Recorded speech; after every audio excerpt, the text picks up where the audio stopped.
Hey, it's Clary, and today I'll be showing you how to install a custom world on your Minecraft server.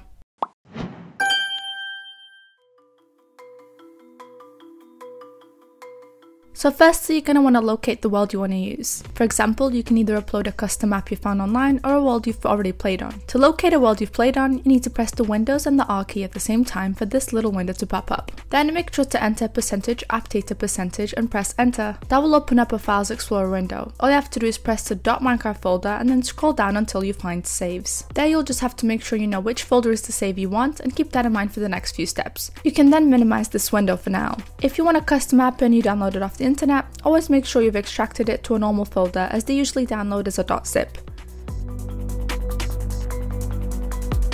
Now that we have our save file located, all you have to do is head to Server.pro and open up your service. Head into your server and head to configuration. It's important that the save version matches the server version, or that the save version is at least older than the server version. For example, if your server is on 1.12.2 but your save file is on 1.16.5, you'll have issues generating the world. However, if your server is on 1.21 but your save file is anything below that version, then it's safe to upload. Once you've made sure the versions are going to be compatible, head to Files and then open up the Files Explorer window we minimized earlier. Drag the folder of the world we located and wait until it's successfully uploaded. Once that's done, make sure you copy the world name we just dragged in. Then we're going to go ahead and open the server.properties file as we need to edit a setting to make sure the server loads up the correct world. Locate level name, and after the equals you want to paste the world name we just copied. Once that's done, make sure to press save file and restart the server. Now that we've uploaded the world and configured it correctly, all you have to do is copy the hostname. Then open up your Minecraft game, and once it's all loaded in, head into multiplayer. Paste the hostname we just copied and enter the server. You should then see the world we just uploaded. If you don't, then make sure you retrace the steps and follow them correctly.